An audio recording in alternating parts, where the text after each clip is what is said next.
Greetings, everyone. This is Rock and Roll Spot Connection with the WWIII Comic Runner. We made it through this week's Blood Hunt tie-ins. Now it's time to move on to this week's X-Men books as well as Captain America. Kicking things off, we've got NYX #1, continuing the From the Ashes labeling of the new X books. So NYX focuses on, as the cover suggests, Miss Marvel, Kamala Khan, Sophie Cuckoo, Wolverine, Laura Kinney, Prodigy, and Ole.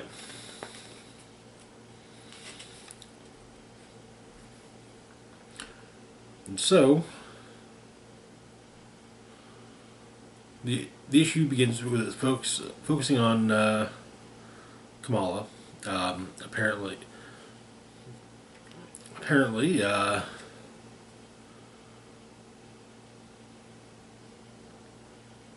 she's at ESU, and well, she's still in high school, but she's doing after-school classes, basically, at ESU. And she's walking to class by embiggening herself, and she runs into Sophie Cuckoo.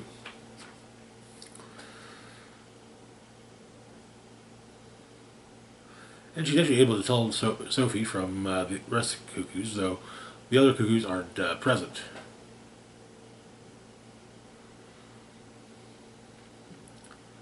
But they're also in the they're both in the same class. It's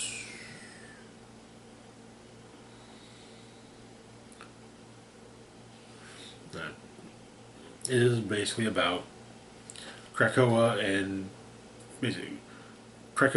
its effects on its potential effects on the world at large, even though it's now gone.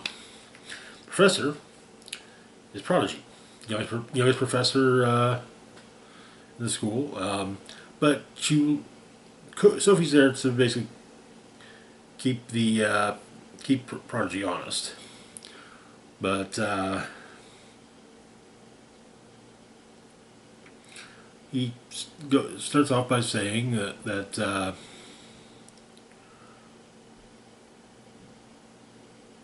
basically honestly dunking on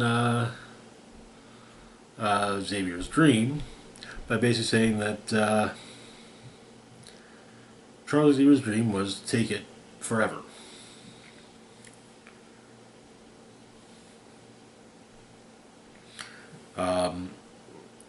And Prodigy states that Krakoa was inevitable, it was necessary, and he asked the class to respect that and treat it with empathy.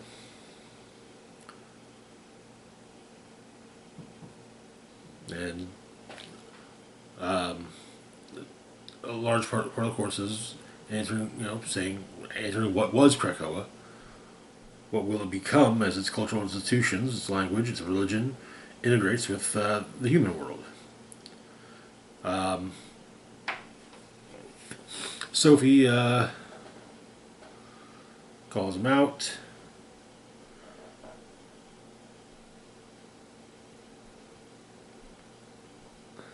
Though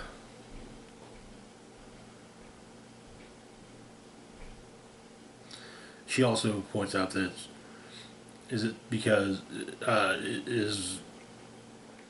Prodigy the youngest professor because of his academic qualifications, or so the school will could feel less guilty about the Last Mutant Massacre.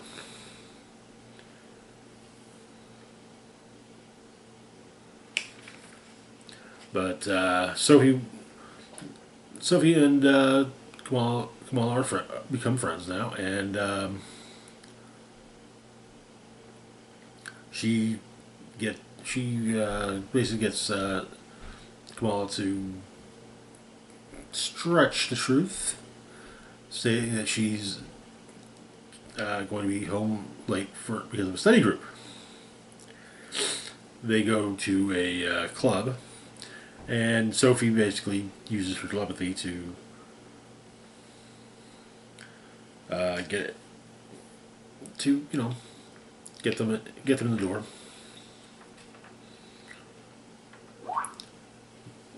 The bartender is an Ole.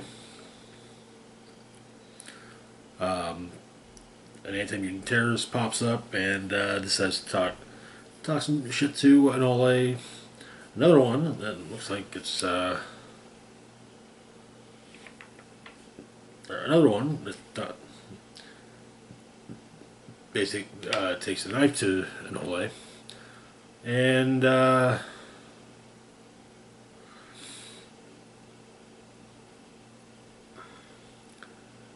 Kamala attacks the one with the knife, and accidentally, in the scuffle, hits the bouncer and is kicked out, as is Sophie. And new rule for the club: no mutants allowed.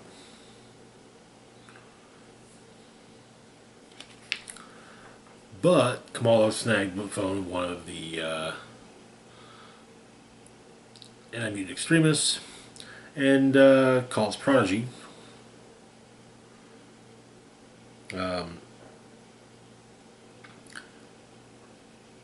The group is called Truth Seekers, and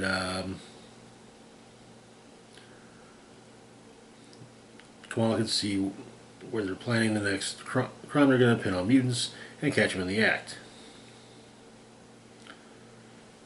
However, Kamala runs into Wolverine, Laura, who basically stabs her phone. They argue.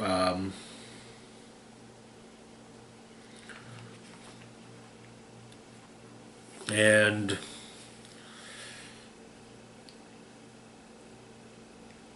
basically it seems that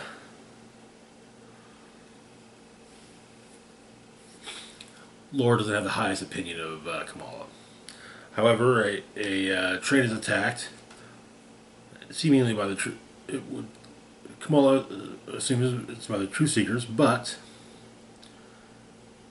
it's instead a mutant going by the name of the Krakoan.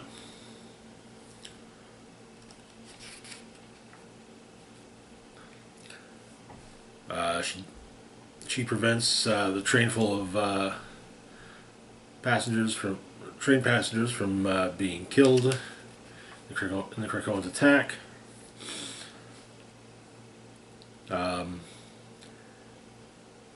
Tells Sophie about the whole thing. And Kamala heads home while Sophie heads home as well.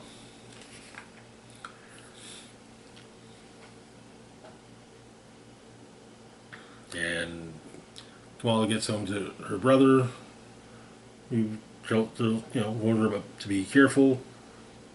Anyone you walk past could be the atom bomb. In a swanky building in Manhattan, the Krakoan arrives. Turns out he's part of the new Quiet Council, which consists of Krakoan, formerly known as Hellion, Empath of the various iterations of the Hellions, and the rest of the Stepford Cuckoos, who are basically all being the worst. And that is where the issue ends.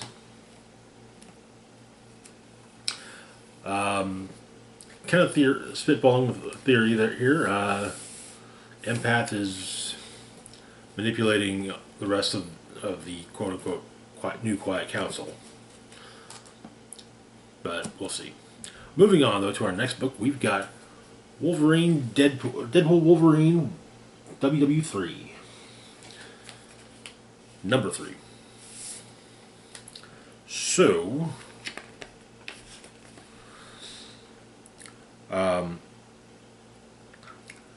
Deadpool got kidnapped, left Deadpool disappeared, left clues for Wolverine intentionally.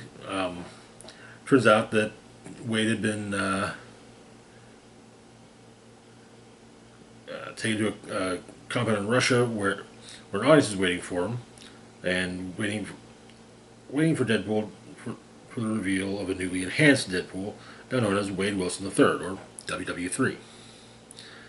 Having undergone a transformation at the hands of Delta, brandishing new energy powers, WW3 attacked Wolverine. Battle spilled out of the base, and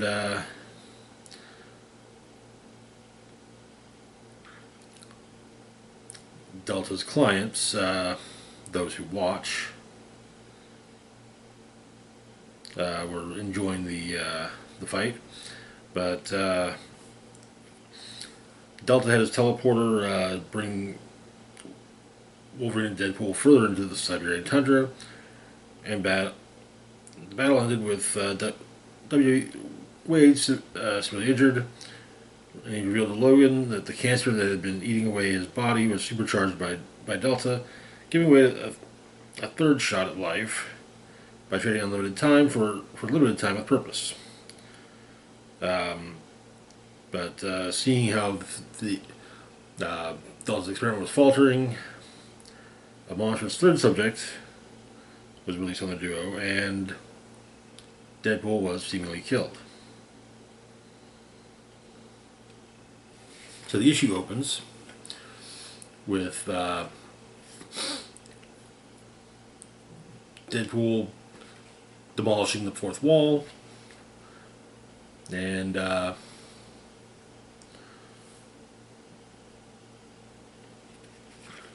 well, dead, because, of course. Basically, encouraging restraint and whatnot. And however, in the real world,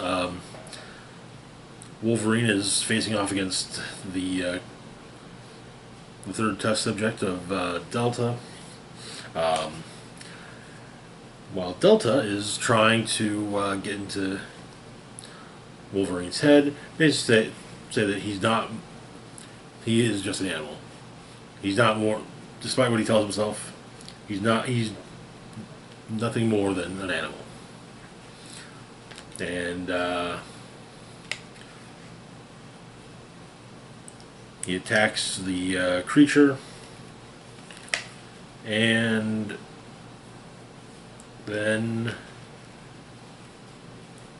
Deadpool pops out of Wolverine's back. So, and Deadpool manages to get him to calm down by removing one of his claws and removing one of Wolverine's claws and sticking it in his ear. It basically hitting the pause button.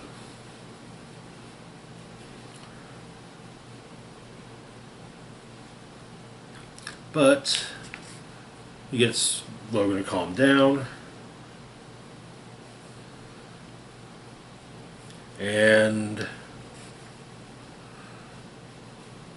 the experiment is deemed a failure and is to be scrubbed. So Wolverine and Deadpool, attached at the spine, waist, not so much the hip, but tear through the goons that are sent to kill them, and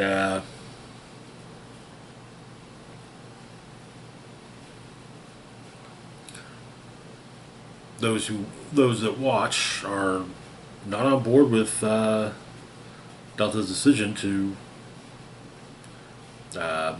scrub the experiment, but the teleporter Delta and his teleporter and the experimental creature are teleported away. Then week later, Wolverine and Deadpool are going after the those who watch, and yeah, just making a misbeat of them. But that is where the series ends.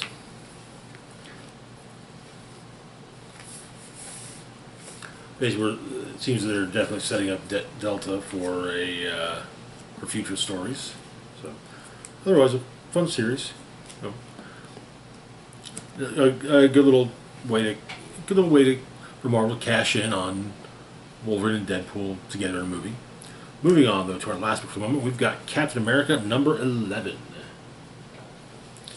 So ever since Cap's battle with Asmodee,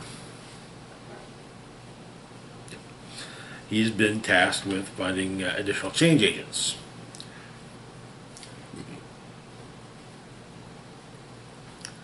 His first recruit was a mutant named Carlos Alvarez Garcia, aka Skins. He's a mutant who can manipulate his own shed skin. Then there was Becca, a mutant attuned to technological interfaces, so attuned that she can use them to predict the future. And they're supposed to go to Chicago, where the most critical of the change agents awaits them. So the issue opens with Steve calling Sharon about like he's still going to be in Chicago for probably another few days, but he's also discussing things with what is her name?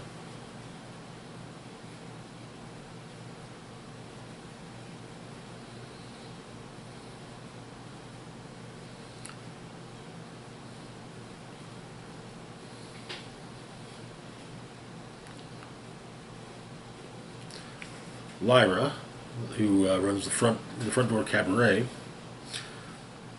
and is also the sister of Death. They have a discussion, seemingly telepathically, but it seems that the most recent change agent, the change they're supposed to bring because of their death. So, Steve and his new allies find the change agent. They're basically there's a line for this change agent, but they're allowed to pass to jump the line. Initially, coming face to face with protector of the change agent, who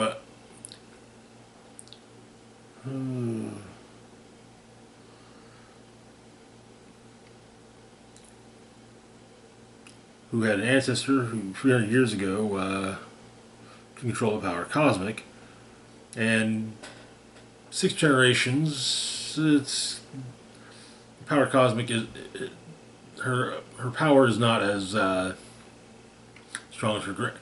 It's been diluted over the years, but it's still pretty strong. A fraction of the power cosmic is still a fraction of the power cosmic. But and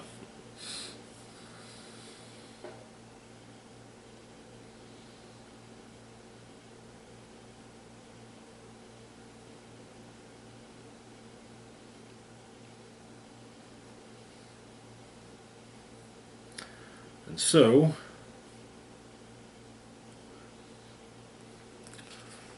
this change agent sees it, looks into everyone's futures.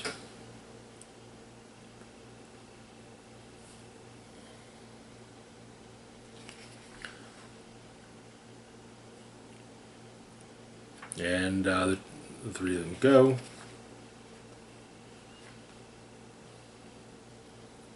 Lyra gives her views on Steve as a person as he's heading out into the Pale City, which has been attacked by Death. And then Death takes physical form in the desert. that is where the issue ends. Of course, it's not the physical form we're used to seeing in Marvel Comics for Death, rather Mistress Death. So, yeah, I guess there are multiple deaths. Yeah, there's the Horseman, but that's different. Anyways, that's going to do it for now. As always, feel free to like, share, and subscribe. Links to my Facebook, Twitter, Blue Sky, Instagram, Mastodon, Patreon, and PayPal can be found in the description box down below. This is Rock and Roll Spock signing off saying, live long and rock hard.